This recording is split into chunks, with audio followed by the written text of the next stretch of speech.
when somebody leaves, or when you lose something, there's just such a tendency to numb it or fill that hole. There's always this hole that's created, from where you're used to doing this thing, or you're used to seeing this person, or you're smelling that perfume, or you're used to hearing that, sound of voice, or if you're trying to quit drugs or alcohol, you're used to having a drink at this time every day, and now you don't have it anymore. And it just feels like there's nothing. And so the tendency is to try to put something in there, just anything really, like just to not feel it. And yet there's just this idea that if we can somehow sit with our own space, our own pain enough to feel it actually get transformed. Like if we can come to know it's a sloppy process. It's not like some thing where you just like sit on a meditation pillow for, 30 days straight and you did it. It's like, it's a hard process, but it's just basically broad strokes saying if we're willing to sit with those things that we feel, we can actually transform them and be a different kind of person in the world. But if we don't, the tendency is to say that didn't work because of her, because she was unhealthy, or she was greedy, or she, I don't know, only ever made tuna sandwiches and I don't like tuna. And that's a sign that, we shouldn't be together. Or that's a ridiculous example. But just the idea that we find it easiest to point fingers at someone else than to look at what our part is in things. And what I hoped to do with that TEDx talk for my part was to make the connection between how we do that on a small heartbreak level, that we tend to not look at our own selves or take inventory of what we've seen or what we might have brought to the table, but we blame. And then how we do that on a macro level, that instead of taking time to sit with who we are, what our own sin patterns are, if you want to call it that, or what our own false self patterns are, just what we're afraid of, just the ways that we've been wounded, like the tendency to then go out and project out onto someone else or wound someone else is really high. There's just high likelihood that we're going to do that to someone else. I know Richard Rohr has this phrase that, if we don't transform our pain, we will transmit it to other people. So it was just trying to get at that concept, I think, from different points of view.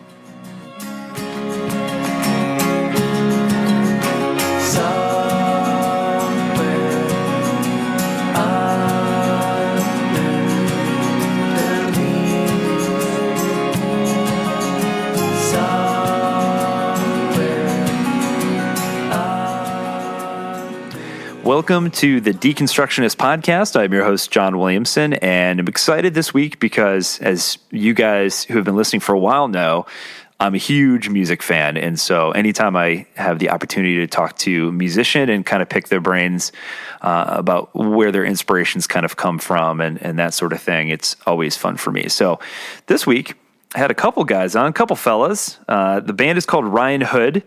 And they are comprised of Cameron Hood and Ryan David Green. And they're just amazing musicians. But on top of that, they have a lot of different eclectic influences that, you'll hear us talk about in the episode. And both of them have very different kind of unique things that they bring to the table. They also have a really interesting TEDx talk that I'll put the link for in the show notes, where they cover some of those topics. And they're a couple deep guys, so it was a lot of fun to talk about music and talk about the things that inspire them and influence them. But yeah, they've been at it for a little while now, and quite a few albums out there that you can check out. And they've toured with a lot of other really cool artists like Jason Mraz, American authors, bands like that. So a lot of fun. So hopefully you guys enjoy this episode and the music as well. So as usual, I will update the Spotify playlist for those of you who are following that, and we'll add a track probably featured on this episode. So check that out. If you like what we're doing here, appreciate it. If you could help by spreading it by word of mouth. That's the biggest way that we've gained new listeners over the years, is just by somebody telling a friend who they think might benefit from it. So, tell a friend, leave us a 5-star review on iTunes is a huge help as well. If you want to support us, we do have a Patreon, and you can find that on our website, www.thedeconstructionists.com. And we also have a web store there too. So if you want to pick up a cool pint glass or t-shirt or coffee mug, got all that there. We've got a blog that you can check out there, and you can link to us on social media and say, hey. And again, the Patreon link is on there as well. So got a couple different package deals, including a monthly book club that is pretty popular. So anyway, hopefully you guys enjoy this episode. And without further ado, I give you Ryanhood. Be found.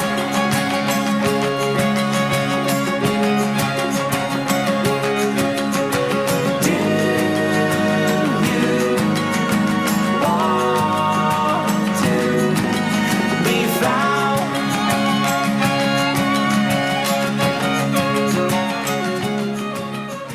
All right. Welcome to the Deconstructionist Podcast. I'm so excited to have these two gentlemen on. We have been trying so hard to get the two of you on. I've got the band Ryanhood joining me today, rather, on the podcast. So thank you guys for joining the podcast today to talk about all sorts of fun things.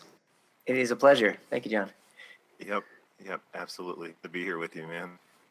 Well, before we get too deep, because you guys aren't just like your normal everyday band. You guys go definitely very, very deep. I watched your TEDx video and loved it. I was like, man, you don't just get a concert here; you kind of get a little therapy too. So I was definitely digging that. But before we get into that, though, you guys have been making music for a while now. So when did you guys get started? And because there's two of you, I should probably do a much better job this time around of directing questions to one or the other. So let's start with Cameron. Cameron, tell us a little bit about how you guys got your music career started, and then we'll go over to Ryan.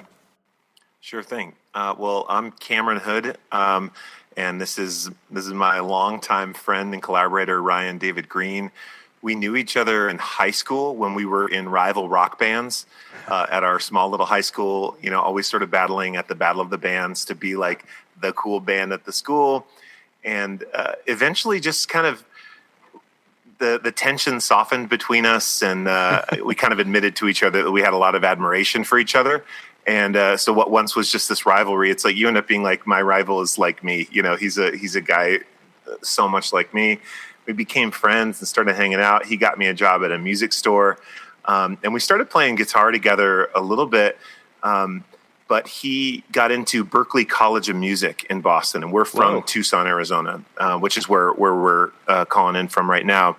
But he got into Berklee, and I stayed at the University of Arizona here in Tucson. And so we had this like budding band relationship and friendship, but he moved away and went to Berklee. And so we kind of started to do like a band through the mail, actually, for a while, kind of like mailing each other ideas, emailing, sending mini discs and stuff back and forth. Before the days of Dropbox, right? Yes, absolutely. And so we would send each other song ideas, and we each had separate bands, separate rock bands that we were in. But when we came together, it was just this easy thing, because with a rock band, it's a lot of moving parts, right? There's a lot of gear. It's heavy to carry everything, drums and amps and everything. It's also heavy to manage because you've got all these other people. It's usually 3 to 5 people that are in a band like that, and so you're everyone's emotions and everyone's opinions and that kind of thing. But when Ryan and I came together, it just was like this other guy that I respected. It was one other opinion to have to compromise with, and way less gear to cart around. And I think that felt good to both of us. And so this just was kind of our side project for a long time while we were doing other things, other more rocky, more loud things. And then kind of around the end of college, both of our bands sort of came to an end.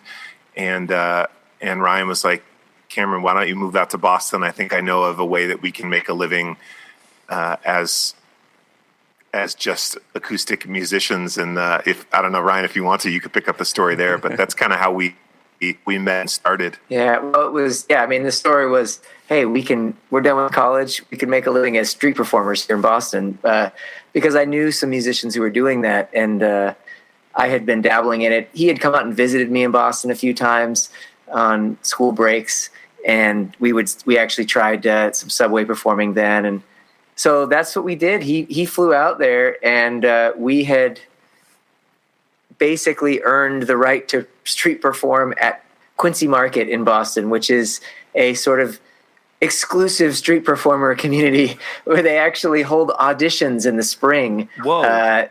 and sort of, there are people who sort of chase the summer season around the world. There's like, you'll get jugglers from Australia or, acrobats and things like that come for these auditions. And so we were auditioning along with a lot of other variety of acts, and we successfully got a permit to street perform there.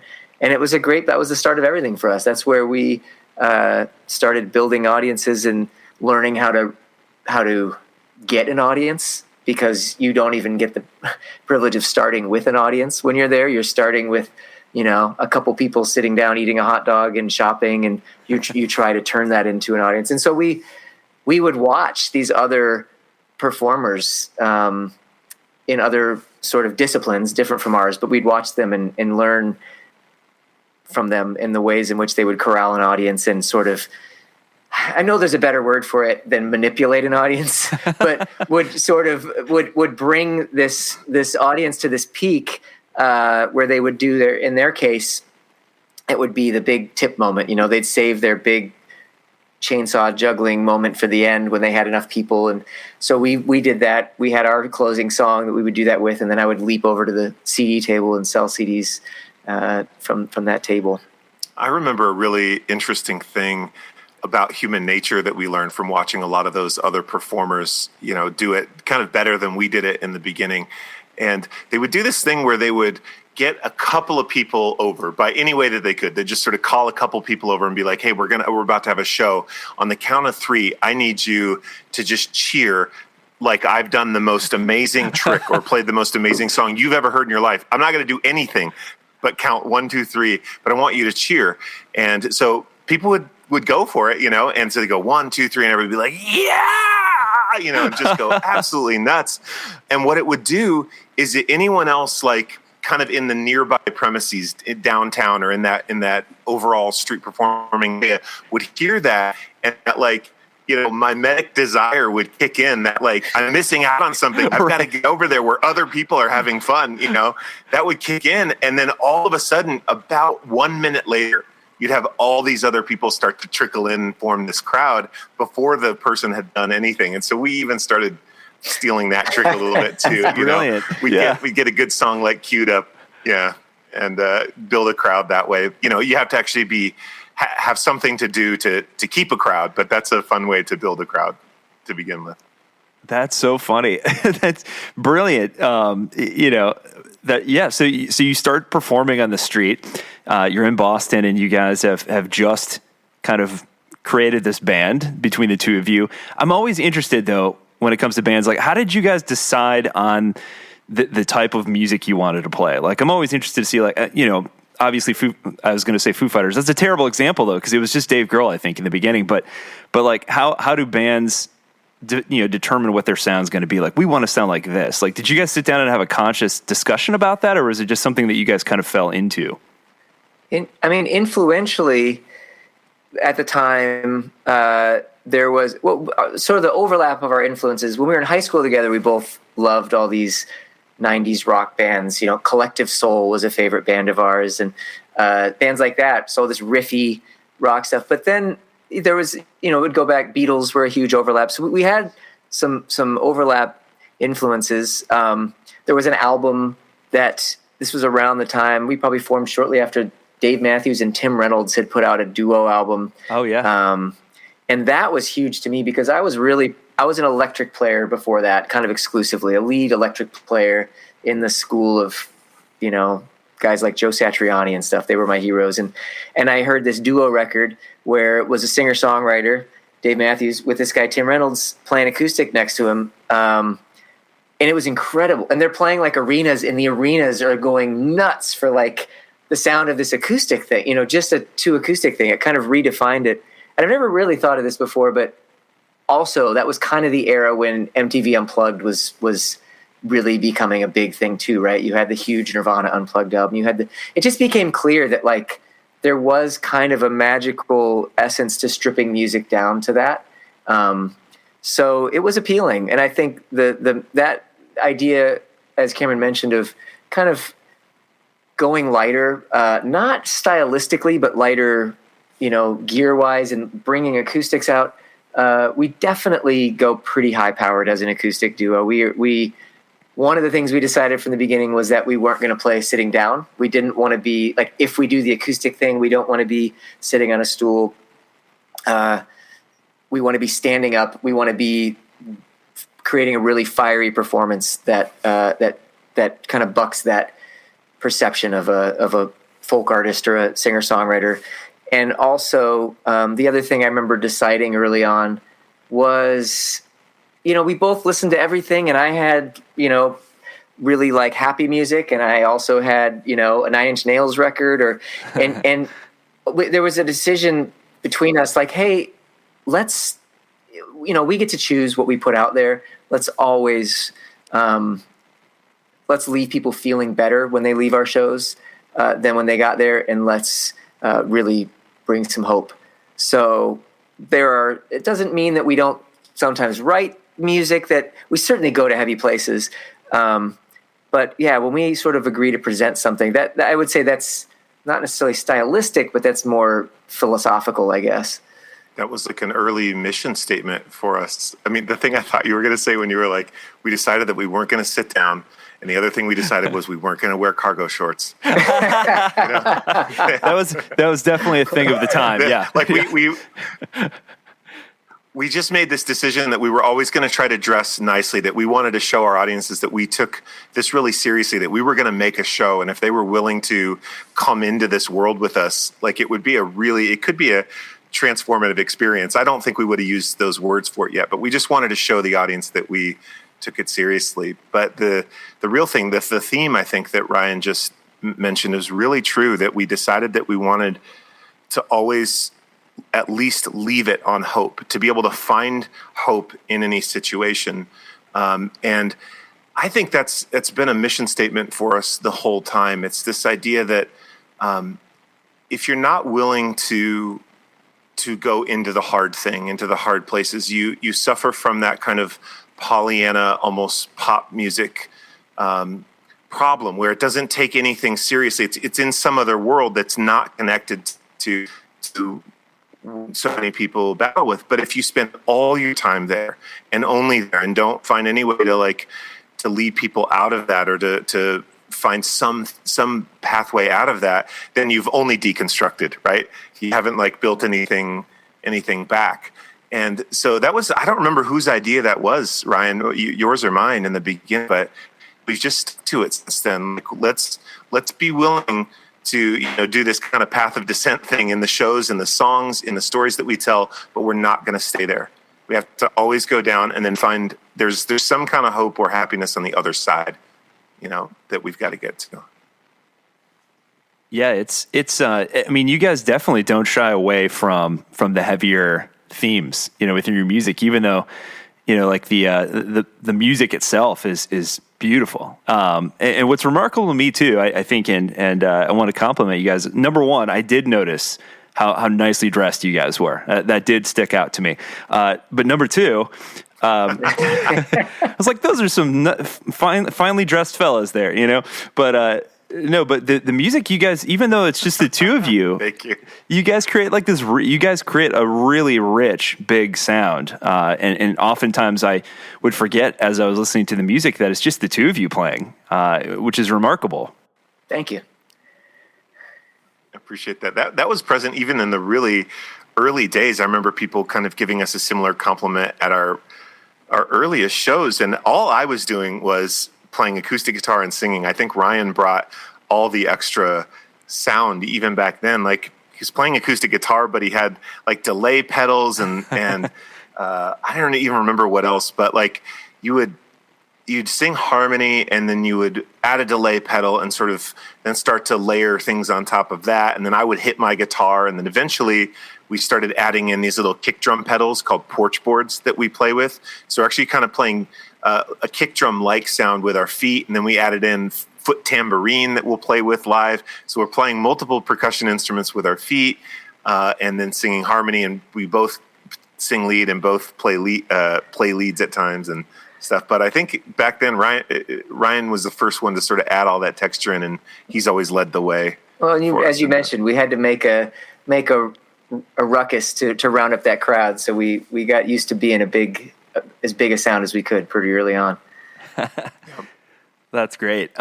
So one of the things I noticed in kind of the little bio thing that I don't know if it's your manager or your publicist or who had sent over. She's very kind to send some information over on you guys. But one of the things that one of the notes I saw rather was that you guys do not consider yourselves a Christian band. And it was kind of a wink kind of thing. Like you should ask them because they'll talk about it. So like we've had other musicians on before who have kind of gotten pigeonholed into that like Christian band type of thing. And we've always thought that was kind of funny, like as if there's like a Christian riff or like Christian drum beat or whatever. So like clearly you guys have some thoughts on this. So like Cameron, what I know you're laughing at me, but what? Yeah. I've listened to some of those episodes. You had the singer of Hawk Nelson on, and you've had Dan Hazeltine from Jars of Clay. And yep.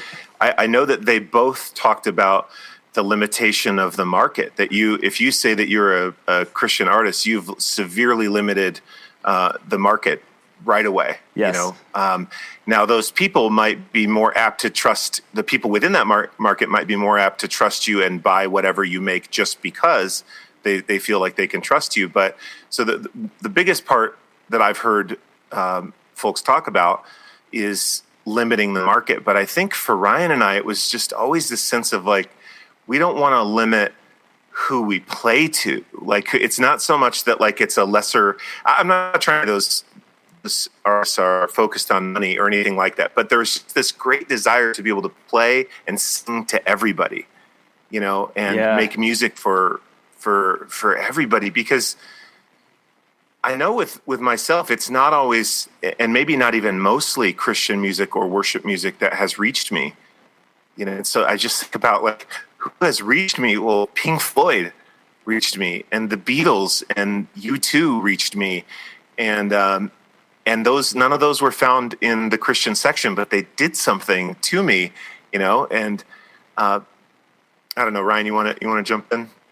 No, I think I agree with that. I think it's just sort of it's a big sort of beautiful world of art out there, you know. And I wanted to be a part of that big, beautiful world of art.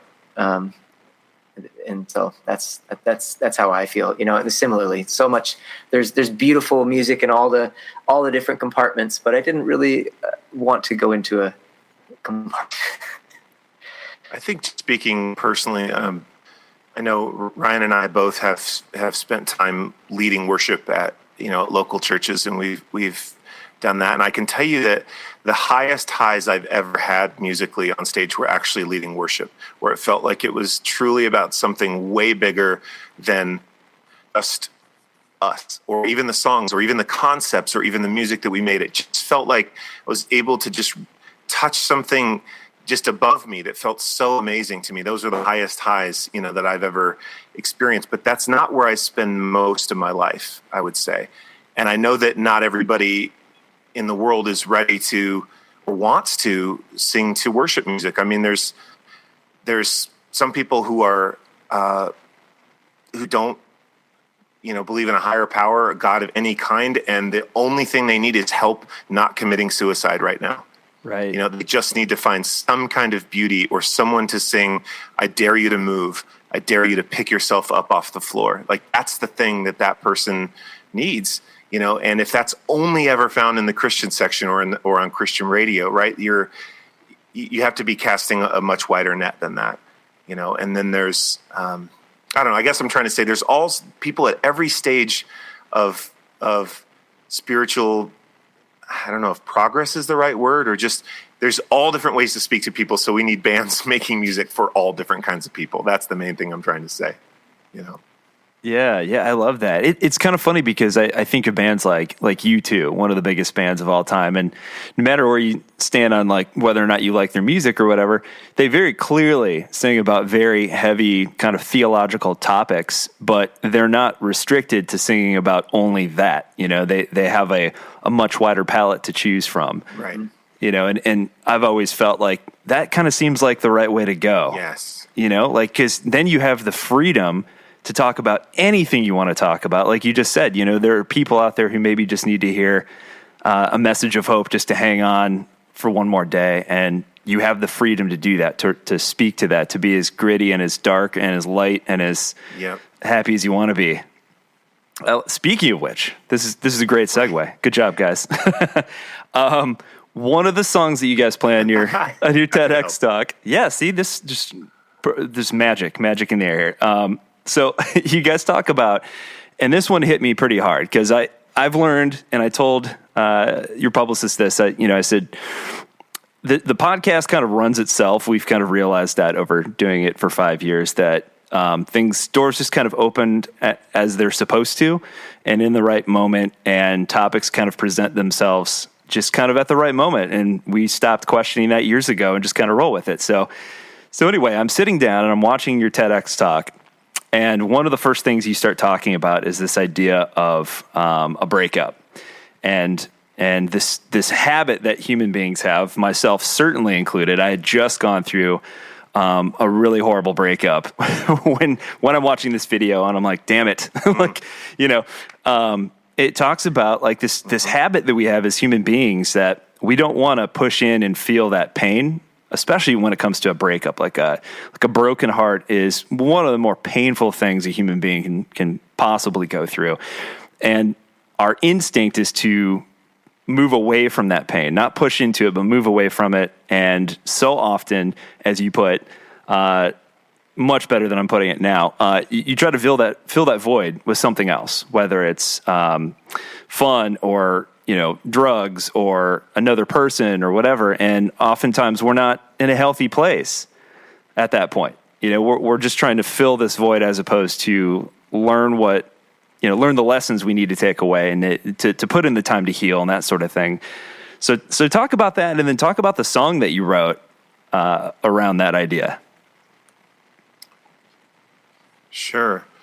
That was an experience that ended up culminating in a song that we wrote together called "I Didn't Put Anything Into Your Place." And the idea there, you really captured the heart of it, that when somebody leaves, or when you lose something, there's just such a tendency to numb it or fill that hole. There's always this hole that's created, from where you're used to doing this thing, or you're used to seeing this person, or you're smelling that perfume, or you're used to hearing that, sound of voice, or if you're trying to quit drugs or alcohol, you're used to having a drink at this time every day, and now you don't have it anymore. And it just feels like there's nothing. And so the tendency is to try to put something in there, just anything really, like just to not feel it. And yet there's just this idea that if we can somehow sit with our own space, our own pain enough to feel it actually get transformed. Like if we can come to know it's a sloppy process. It's not like some thing where you just like sit on a meditation pillow for, 30 days straight and you did it. It's like, it's a hard process, but it's just basically broad strokes saying if we're willing to sit with those things that we feel, we can actually transform them and be a different kind of person in the world. But if we don't, the tendency is to say that didn't work because of her, because she was unhealthy, or she was greedy, or she, I don't know, only ever made tuna sandwiches and I don't like tuna. And that's a sign that, we shouldn't be together, or that's a ridiculous example. But just the idea that we find it easiest to point fingers at someone else than to look at what our part is in things. And what I hoped to do with that TEDx talk for my part was to make the connection between how we do that on a small heartbreak level, that we tend to not look at our own selves or take inventory of what we've seen or what we might have brought to the table, but we blame. And then how we do that on a macro level, that instead of taking time to sit with who we are, what our own sin patterns are, if you want to call it that, or what our own false self patterns are, just what we're afraid of, just the ways that we've been wounded, like the tendency to then go out and project out onto someone else or wound someone else is really high. There's just a high likelihood that we're going to do that to someone else. I know Richard Rohr has this phrase that, if we don't transform our pain, we will transmit it to other people. So it was just trying to get at that concept, I think, from different points of view. Heart is a house, you're the room that is empty. This is on me, I put you out on the street. By Valentine's Day, I was a miserable case. But I didn't put anything into your place. I didn't put anything into your place.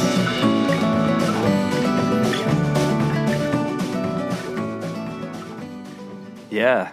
And you just basically described every dating app ever at this point.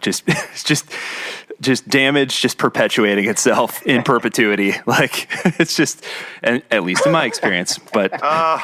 I'm sure for someone out there it works somewhere. But it's just, Yeah. it's so true though. I'm a huge proponent of therapy. If you've been listening to the show for a while, I'm sure you're fully aware because I talk about it constantly. But like, I really do think that all of us carry around something, to various degrees and extremes, and all of us could probably stand to talk to somebody, this third party impartial person, and kind of. I 100% agree. Yeah, for me, it was learning that I really have a bad habit of seeing people at their utmost potential versus who they actually are. And so like Maya Angelou has this quote, when someone shows you who they are, believe them, and I'm like, oh, Maya, so wise. But like for my part though, like you said, I think the big part of it was learning that I just need to sit with it for a while, and one of the things that my therapist said is too often, people, when they come together, and this is a very visual podcast here, but like she made this sign with her hands together, almost like a prayer, like you're folding your hands to pray. Yeah. But when one person is unhealthy, they shift the balance and they start pushing over into the other person's side instead of kind of being an equal support to one another.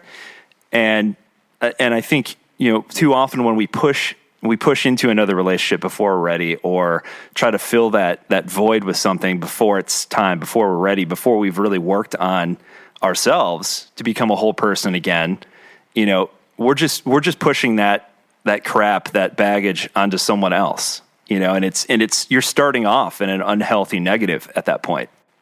Yep.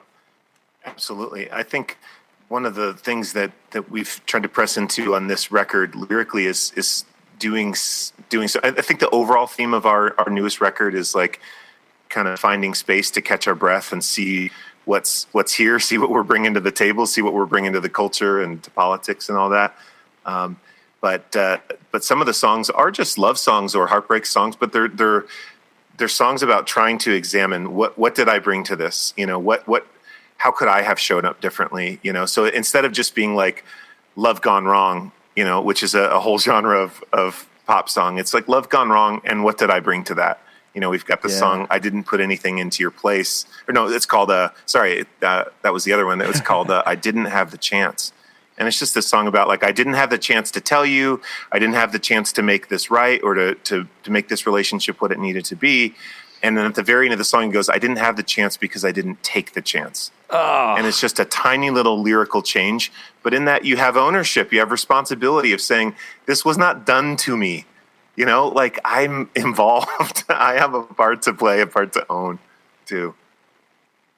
Gosh, yes, that's so true. Hindsight being 2020, it's if you do take the time to sit with it and figure out, okay, what part did I play in this? Because when you're talking about human beings in general, we're talking about very complex, messy creatures, and then you factor in a relationship. There's always two sides to it. No matter, it might be heavily weighted in one way, or one direction or the other, but certainly there's things that both parties contributed. That's just an easy springboard into politics for me.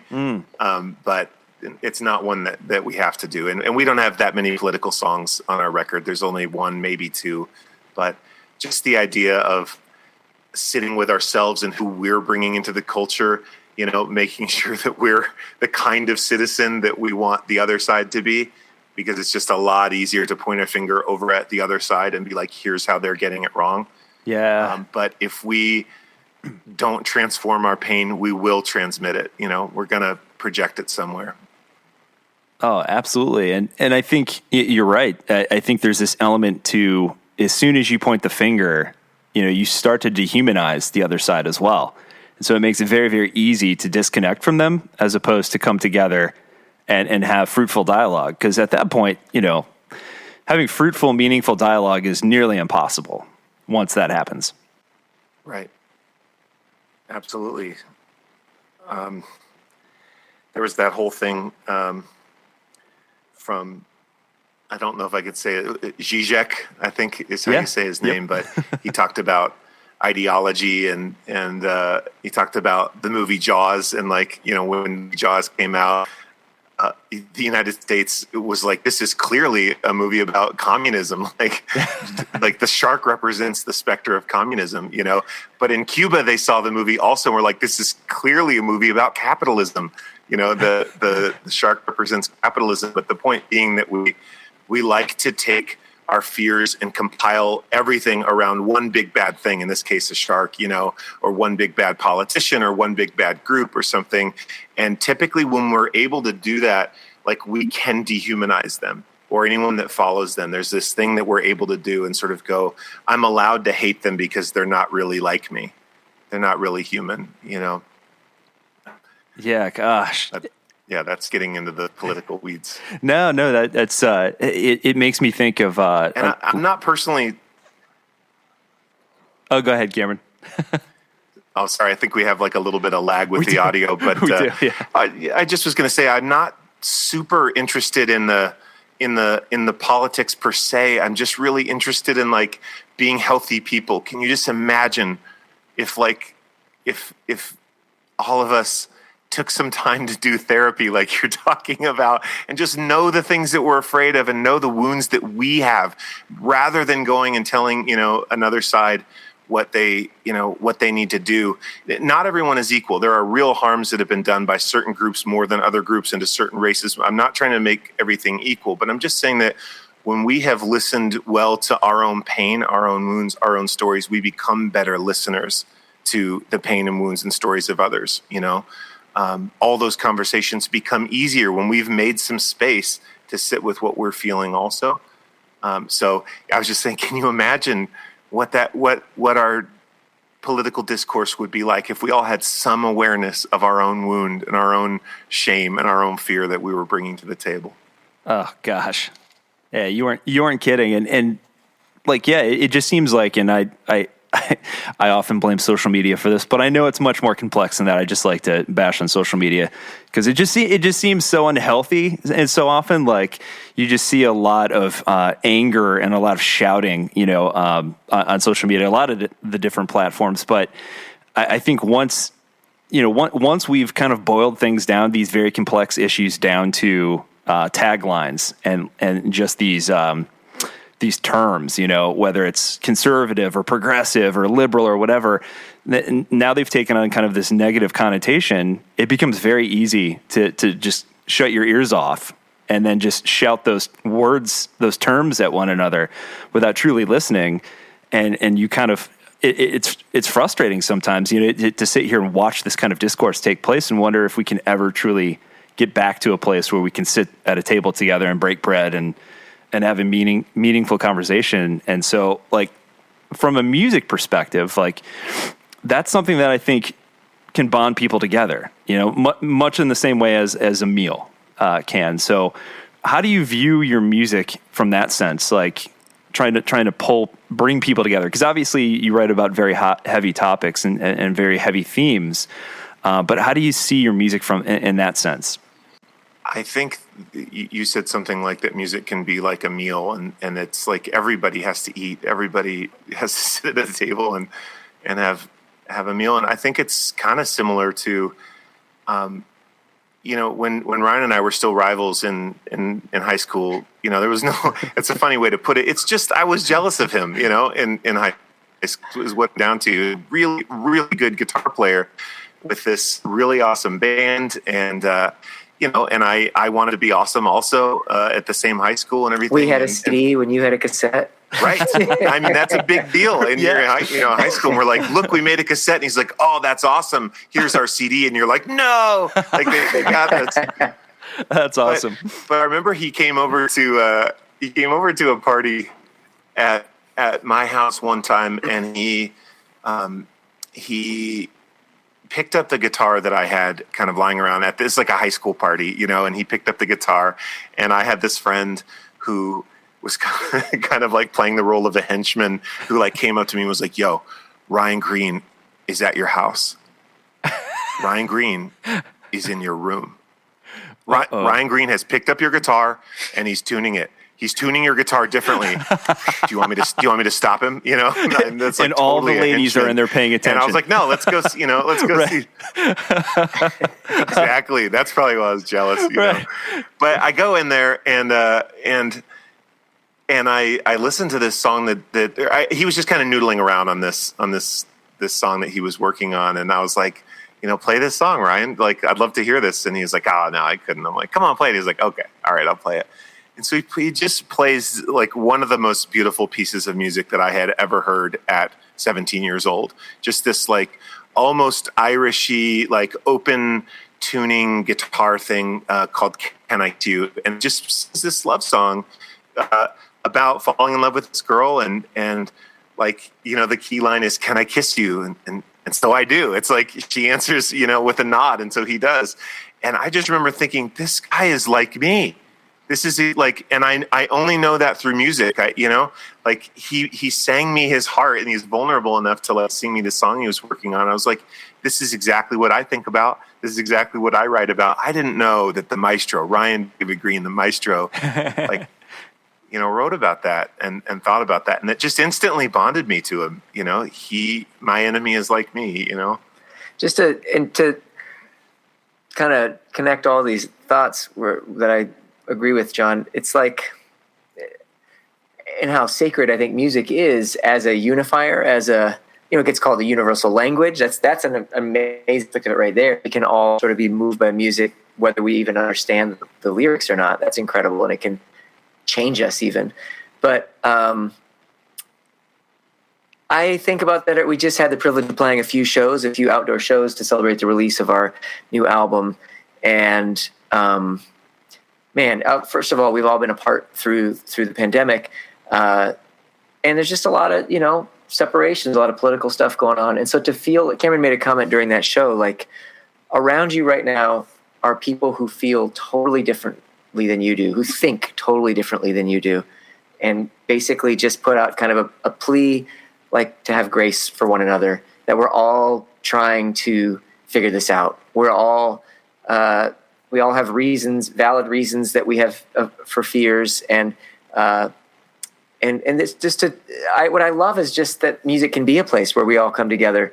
I also kind of don't like social media when I think of bands that I think of any band or any artist, and how most artists used to be able to that was probably their main function, was like unifying people. Hey, who loves this? Me, 40,000 of us love Bono. We're all there. Like, let's go together.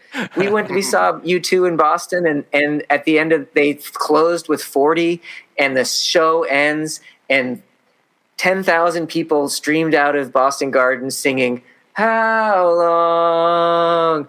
Sing this song, as they streamed out into the bars of all the areas. This echoed on the street. We walked to that. It was this incredible unifying thing. And the point with social media, the unfortunate thing is, I see people's comments list, and you realize these fights break out, on social media. It's these fights that don't break out when we're in person. When we were at a U2 concert, we're at a concert, we're at our own concert, we see each other as brother and sister. We're there together. And so it is, it has art in general, but music really has incredible power.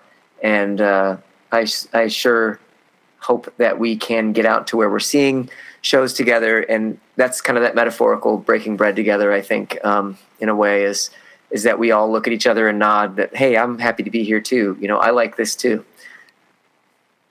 Yeah, I love that. I miss live shows so much for that reason. I remember many times going to see a band that I love, and you have that moment, that transcendent moment in the midst of the show, right? Where you kind of lose sense of time and space, and you're just there, present in the moment, just kind of floating through the universe and just enjoying this music. And in those moments, you're listening to a song that might be about heartbreak, or it might be about pain and loss. And those are, as you said, Ryan, like those are universal themes that everyone, regardless of your political views or your religious views, we all relate to that at the end of the day. Like we've all experienced those things. And like you said, when the two of you met, you're both sharing this beautiful moment listening to the song, and you didn't know anything about one another's political views, your religious views, or even your favorite food, but you were bonding over this mutual love of music.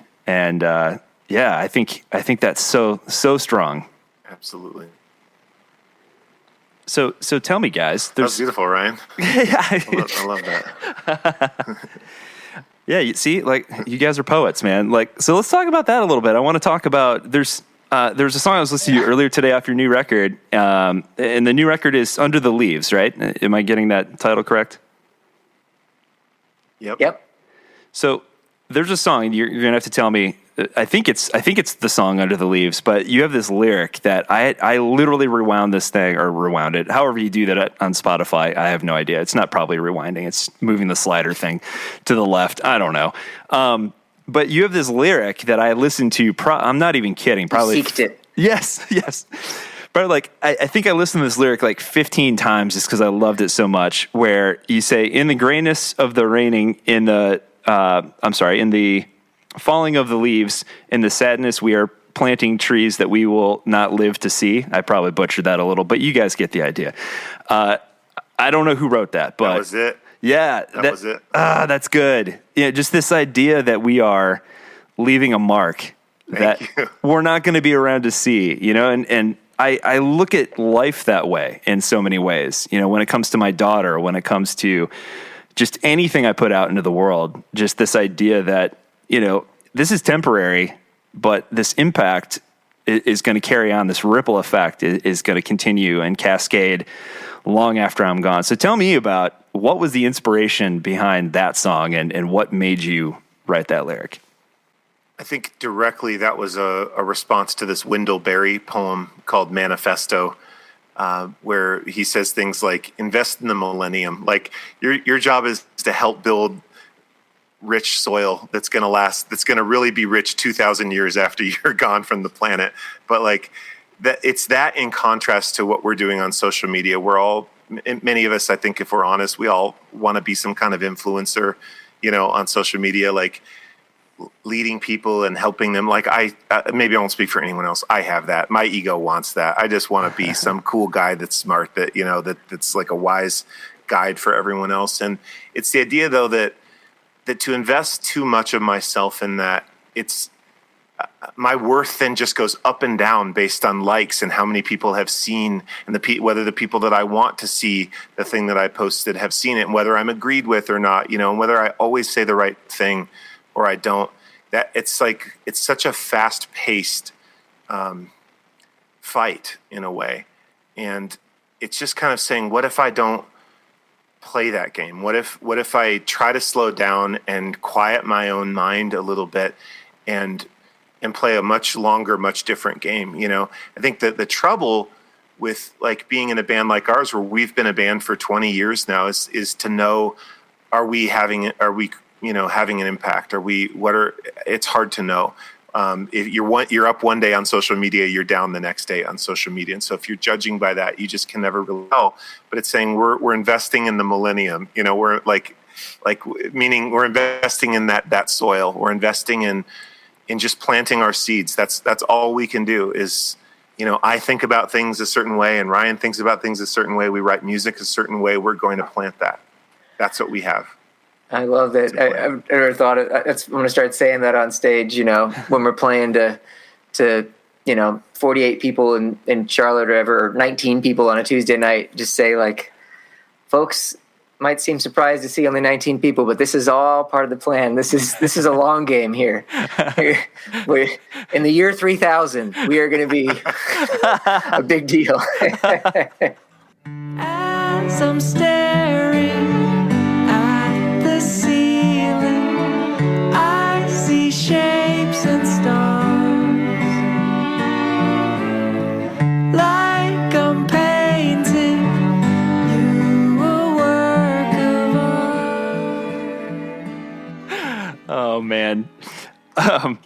So you just mentioned you guys have been around for 20 years, which is crazy because neither one of you look old enough to have been playing music that long. But for 20 years, that's a long time. And surely, obviously, your inspirations have changed over time, and the things that inspire you and feed you. We talked a little bit about Zizek and Roar and folks like that. But what things inspire you now? Let me start with Ryan, I guess, and tell me a little bit about like when you're writing music, when you're sitting down with your guitar, what are the things nowadays that really kind of make you want to sit down and write? Well, lately our roles, especially on this last album, I did much of the musical side of it and handled the production of the album as well. And Cameron did most of the lyrical side of it. So we've always had a leaning that way, lyrics and message and metaphor, and it has always been really a big love of Cameron's. And I've always been a kind of music first kind of person. The song has to sweep me away, kind of on its own melodies before I even dig into the lyrical content. So we're a good team in that sense. And this album, we leaned more heavily in those directions. I don't know if I say lean, but we sort of gave each other more power in those areas. So. And that's still kind of where I am now. I'm writing a lot, but it's very. I listen to a lot of instrumental music, but it could be, let's see. Currently, I mean, it ranges all over the place. I'd have to. That's the downside of not having physical CDs right now, and just having this sort of Spotify thing. I have to look and see what have I listened to in the last week because I don't have anything on my desk in front of me, but. There's some sort of virtuosic leaning instrumentalists that I'm huge fans of. People like Chris Thiele and Bela Fleck. I've been a fan of for a very long time. So a lot of these acoustic players, and Julian Lage is a guitarist that I love. Listening to things like that and just playing a lot of guitar and mandolin and. But it's hard to tangibly. I've gone so long-winded. I lost sight of what your actual initial question was. Can you repeat your initial question so I can tie it up with a bow? Sure. Oh, it's just what are your inspirations today when you sit down and write versus maybe because you named some great bands, by the way. Those are bands that I grew up with that you mentioned earlier, like Collective Soul and bands like that. So, who are the bands of today that you're listening to right now that are inspiring you? Well, let's go. I'll get really accurate here. Spotify and I'm going to open it up right now and tell you. You mentioned Foo Fighters earlier. I actually really like the Foo Fighters. Just put out a new album called Minutes to Midnight or something. That's actually really good. And to go back to another '90s band, Weezer just put out a really cool album called OK Human. That's like really special and neat. I mean. And now they're about to put out their Van Weezer album, which is going to go back to the other side of things. And it's in a way it loses it's like kind of concealing itself again with the hard rock side of stuff. But I don't want to say hard rock with like riffs and I just felt like the heart really kind of came through and the genuineness came through on the OK Human album in a way that was really cool and I liked a lot.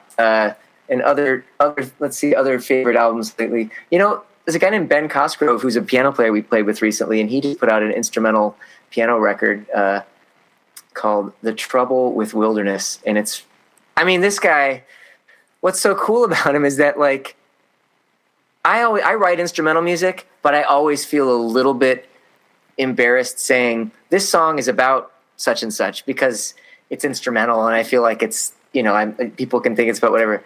He is. I mean, that's not the case with him. It's like he's a real sort of nature. He travels and is a big fan of nature, and he has these songs that are specifically about. This song is about this gorge in this city and the path of this bird across it. And I mean, it's very amazing. And then he plays the song, and it's completely genuine.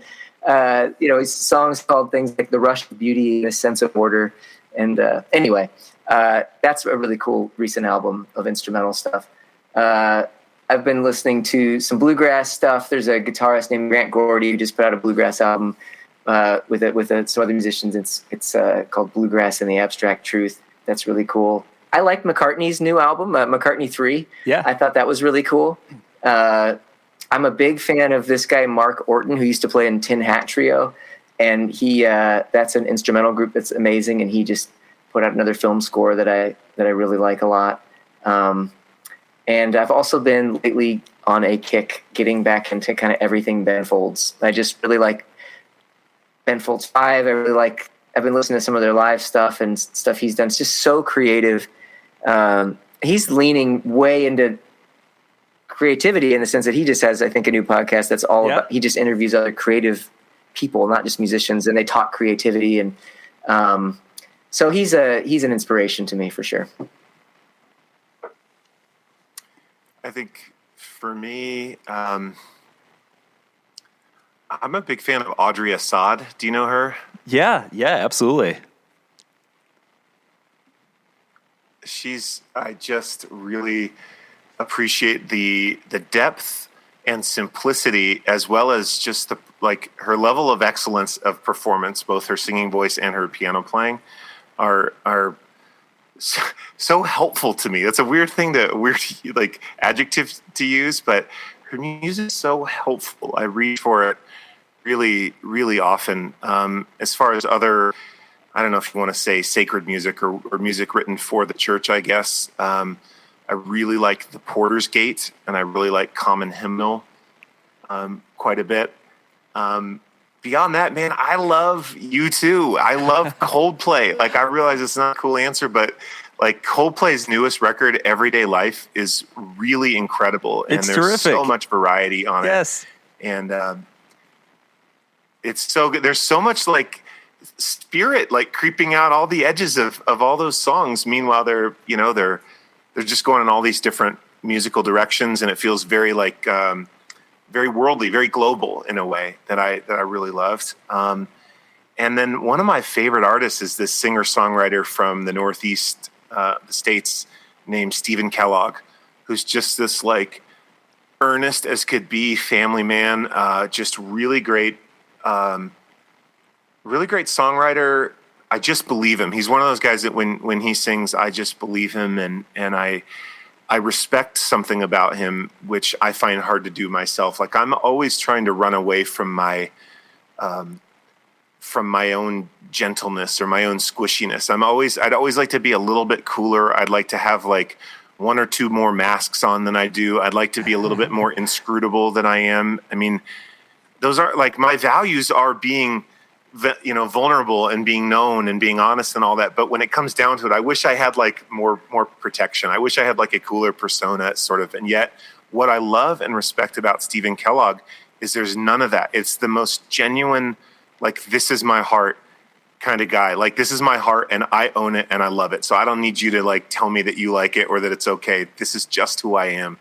And this is, now I'm going to sing some songs about my wife and my 4 daughters, Yeah. That's the kind of dude that he is. And there's something about that genuineness, that earnestness that I like, even though I kind of run away from it for some strange reason in my life. That's a very vulnerable place, because you're writing a song that could be out there, forever, about something that could be very, personal to you. And so that's a special type of songwriting. And Ryan, I totally agree on Ben Folds. I've been listening to, picking up on him again lately, and just what a great narrative storyteller when it comes to songwriting. He just has this crazy gift. My favorite songs that he writes are ones that are where he's telling usually a sad story, but there's always some sort of kind of narrative arc happening. But yeah, I'm gonna have to check out the Stephen Kellogg. Mm-hmm. Yeah. I would say, if you guys haven't listened to him, the band Manchester Orchestra has been one of my favorites for a while. They just dropped a new album last week, and from a lyrical standpoint, that dude, I think his name's Andy Huff, I think is the lead singer, just kills me every time they come out with something new. Lyrically, it's like poetry. Oh, okay. Our buddy Joe is always telling us to listen to Manchester Orchestra, and I've never really given him like my full attention yet. So you've just validated Joe Sorensen in Iowa right now. He's got to be doing some fist bumps right now. So the new one is called like a Million Masks of God or something. Yeah, something like that. Yeah, it's super good. The one before that too, I haven't decided yet. I've been listening to the new one on repeat for the past several days. But the album they dropped before that, what is it? A Black Mile from the Surface is, I think, for my money, one of the best complete albums from start to finish. Like, you know, you guys have been in the scene for a long time, so you know kind of the space we're in now, where it's very much instant gratification. Everybody's just putting out singles now, and there's not a whole lot of like complete albums, it seems like, anymore from start to finish. And this thing is just, it's cohesive. There's a lot of variance in it, but it all makes sense. It flows together really well. Lyrically, it's just incredible. I think the last song on it, I think it's the last track. One of the last tracks, called "The Silence," is just one of my favorite songs ever. It's sad, but musically, it's big, it's beautiful. It's just, yeah, it's something else. That album's phenomenal. I definitely will check that out. I love albums that are albums that tell a story, that have themes and that are complete. That's something that we really wanted. It was really important to me, I guess I would say, for Under the Leaves, this record that we just put out. Like the songs, some of them make reference to other songs on the record, or complete ideas that were little seeds that were planted earlier in the record will sort of sprout and grow as the record, goes on. And to me, that's just a rewarding experience. If you sit down and listen, and there's kind of a fun, cool factor of just listening and being like, whoa, I love this. This song is dealing with making peace with the regret that like track number 4 talked about. Like he was, track number 4 was all about, I didn't have the chance because I didn't take the chance. And here we are at the end of the record, and it's like making peace with that somehow. Wow, I didn't expect that would happen, but I love that kind of internal storytelling. My favorite connection that you have on the record is actually Cameron references one of our very first songs that we ever did as a band, a song called Gardens in the Graves, which was an early favorite song of ours, probably one of our most popular early songs, and still a crowd favorite. And on our song Morning Breaking, you want to say that verse, Cameron, that's on Morning Breaking, that you kind of call back to that? Through the fields and through the forest? I think it's right before then. Let's see, I might have to just wide awake, the morning breaking, night I'm shaking off. My eyes are wider than they've been in months. I dreamed the weight of my mistakes had fallen from my hands, like scattered seeds behind me as I ran, and all the tears I thought were wasted, watered down below, till a garden from the grave began to grow. Now through the field and through the forest, on to unknown lands, I learned to love the traveler as I am. Yeah, I thought that was really beautiful. And what's really neat is to hear Cameron express that, like, I've heard him talk about that song and say, in a way, all this time he didn't know exactly what Gardens in the Graves, the old song of ours, was about. And it like, there was this here, 18 years after you wrote that song, or 20 years after you wrote that song, whatever, it's sort of, I guess we're talking long game again here. Right. Well, it was originally inspired by my favorite band in high school was the Gin Blossoms. They're also from Arizona. Yeah. They had Hey Jealousy and Found Out About You and Allison Road, Until I Hear It From You. And their principal songwriter was this guy named Doug Hopkins, and just really prolific. And he wrote the song that opened their big album, and it was like, I drink enough of anything. What's it? So he goes, the last horizons I can see are filled with bars and factories, and in them all we fight to stay awake. So I drink enough of anything to make this world look new again. I'm drunk, gardens and lives. And the song is so catchy and beautiful and hauntingly upbeat in this really bittersweet way. But there was just this sense of like the singer feeling really trapped. Like he looks around and all he sees are are bars and factories and nothing good about this place. And he looks at his relationship and he can't see anything good about this place. So he's like, I drink enough of anything to make this girl look new again. I'm drunk in the gardens and the graves. And what's so difficult about that is that a couple years after writing that, he ended up taking his own life. So their principal songwriter, the Gin Blossom's principal songwriter, killed himself right as they were really, rising to prominence. And it's just, I think that stuck in my mind because that's like, well, you kind of know escapism can only take you so far. Alcoholism can only take you so far. That was the natural end result of that. But there was something in his seeing that was stuck. It was like, I can't make sense or find beauty in any of this. I mean, the beauty he found, I guess, was in the songs, the melodies that he wrote. There was a lot of gorgeous melodies and harmonies happening in there. But it's that he couldn't find a way to make peace with those parts of the city that he was from, or make peace with his family, or make peace with the relationships. And that's like the thing I feel like that, I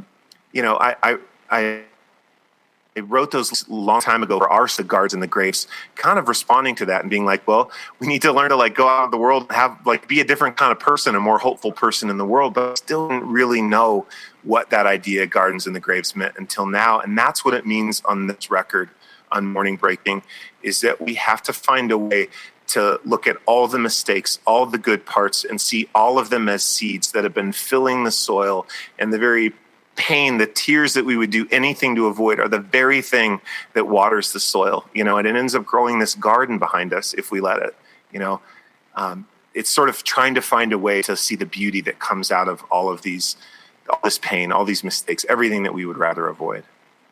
Oh, man. Well, guys, I don't know that there's a better way to end it than on that note. So before I let you guys go, tell folks where they can stay up on top of what you guys are up to, get a copy of the new record, and all that good stuff. Yeah, well, you just Ryanhood.com. The band is Ryanhood. It's like Robin Hood, but Ryanhood, one word. And yeah, go on, jump on there and get it from there. One thing that's actually really special about the new record is we made a companion book with it that is full of expanded artwork, but also essays and stories behind all of the songs. So, if you like a podcast and like going deep, you would probably like to put on the record and go deep and read the stories and thoughts behind everything on it. So that's probably one of my favorite elements of this. So yeah, you can get that there. It'll link you to our Bandcamp where you can get the music, and you can stream it on Spotify or any of those places, and find us on all the socials and on Patreon and all that stuff. Yeah. I just want to add, if I could there too, John, like how much appreciation I have for what you and Adam started with this podcast and what you're carrying on, because it strikes me that that you're doing this thing. I think I heard first from Richard Rohr, which is like, it's something like transcend and include, like question and grow.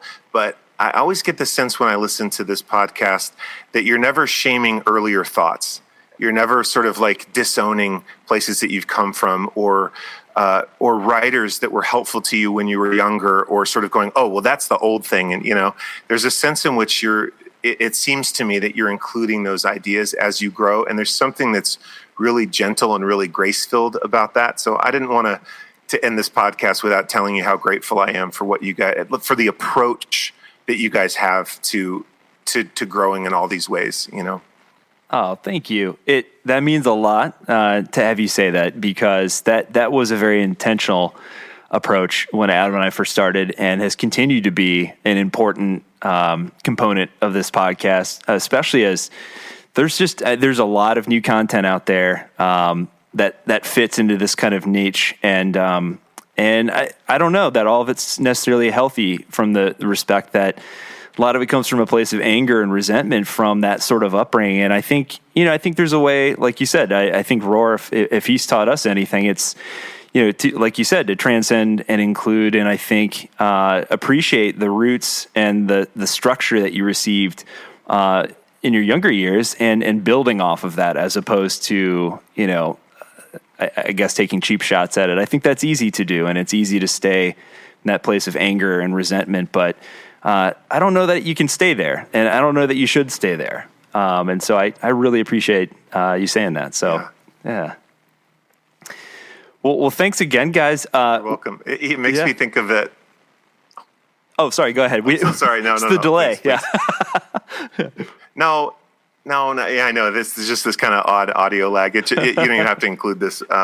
It just makes me think of that desert island story that Peter Rollins tells. Yes. Do you know that one? Yeah. Like it just kind of that thing that you're like instead of always disowning the thing that came before, you just like it's all a part of what got you here, what got you to be the person that you are now. You know. Yeah, 100%. Absolutely. I love that. Yeah, Pete's great. And what you said earlier kind of made me think of him when he talks about, where we pay attention more to the symptoms, than we do to the underlying, root cause of what's causing those symptoms to manifest. And there's a lot of good folks out there like Pete and like Roar and a lot of those other folks who are just doing, Jacqueline Bussey, Diana Butler Bass, doing really great work, while I think still maintaining this level of humility and grace for, where we came from. Yeah. Well, thanks so much for having us. It's been a pleasure. Yeah, thanks so much, guys, for coming on. We're definitely we'll feature some of the songs that we talked about. Hopefully, if I do a good enough job of editing, it'll be kind of tucked in there throughout the discussion. But can't recommend enough. The new album is absolutely gorgeous. Great job to the both of you, from the music to the production quality to the lyrics. It's just a beautiful album that I think people are going to enjoy. So go out and get it. Go support the guys. And guys, thanks again for coming on. This is really fun. It was a pleasure, John. Thank you.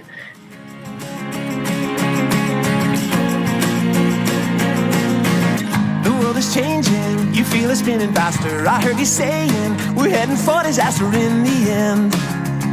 Feels like we're caving in. The world is changing, there might not be enough in. We're all afraid things are blowing up and someone is to blame. Bet you could name some names, lock them all away, and drive away the hate by hating. Try to smash that thing down, try to stamp that thing out, try to grab it all and pound it down to 1,000 pieces. Don't be afraid, though the earth should give way. Show me all your faith and all the ways you love the faces of the ones who disagree.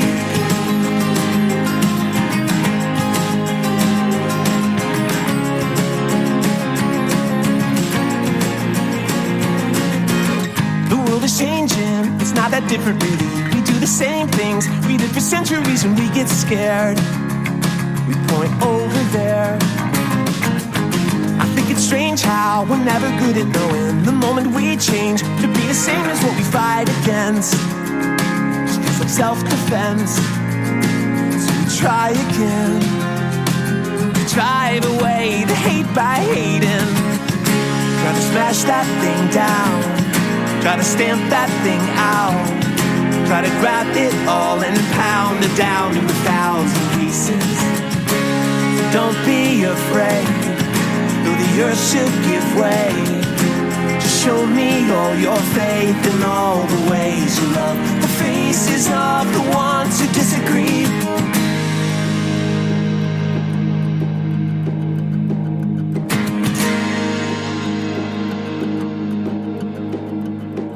Take right, take left, take blue, take red, take heart, take head, take sharks, take jets. Take the comment section from the last election. Take the things we write, take our misdirection. Take the fear that makes us want to drive them out and act the same as what we're mad about. Take the Inquisition, think of prohibition, shock and awe against real law. Take crusades and hate and mobs and frenzies, screws and clicks, the crucifixion, ethnic cleansing. And it isn't only all about the pain and hurt, also that it never really seems to work. Cause the heavier the hand that holds and squeezes, the more you break the thing into a million pieces, and every little spore is gonna grow again. You could call that hell and you could call that sin, but the only revolution is the one within. Till we throw ourselves into the light, we will never win the fight.